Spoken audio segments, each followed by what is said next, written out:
Hi మళ్ళీ వచ్చా మీ Durgadevi catering. ఇప్పుడు చికెన్ దమ్ బిర్యానీ ఎలాగో చూస్తారా?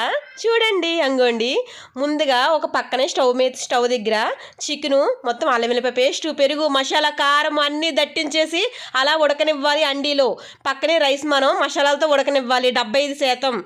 ఆ ఉడకగానే ఆ రైస్ పట్టుకొచ్చి ఈ గ్రేవీ ఉంది కదా చికెన్లో వేసుకోవాలి. అవి రోజు వాటర్ వేస్తున్నాం, నెక్స్ట్ నెయ్యి వేస్తాం, తర్వాత ఆయిల్ వేస్తాం.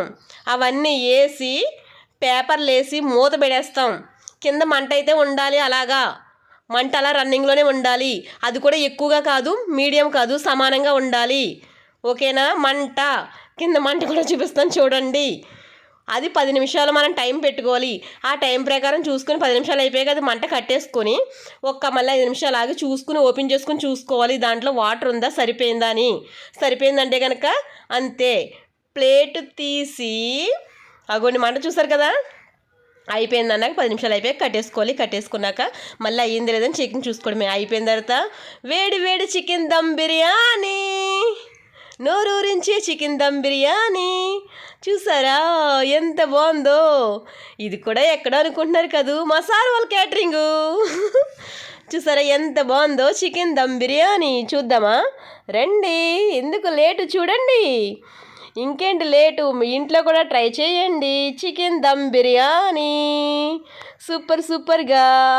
చూసారా ముక్కలు ఎంత బాగా కనబడుతున్నాయో? మీకోసమని పనిగెట్టుకుని ముక్కలు కూడా తీసి చూపిస్తున్నాను. వేడి వేడిగా చికెన్ దమ్ బిర్యానీ, చాలా సింపుల్. Chicken dum biryani, basmati chicken dum biryani. అగోండి తిరిగేసేస్తున్నాం. అంగోండి ముక్కలు, నోరూరించి చికెన్ ముక్కలు కనబడుతున్నాయి. Chicken dum biryani super. Chicken dum biryani అదిరిపలా. సూపర్ చికెన్ దమ్ బిర్యానీ, నోరూరించి చికెన్ బిర్యానీ. ఇంకేంటి లేటు, ట్రై చేసేయండి మీ ఇంట్లో చికెన్ దమ్ బిర్యానీ. నచ్చితే లైక్ చేయండి, సబ్స్క్రైబ్.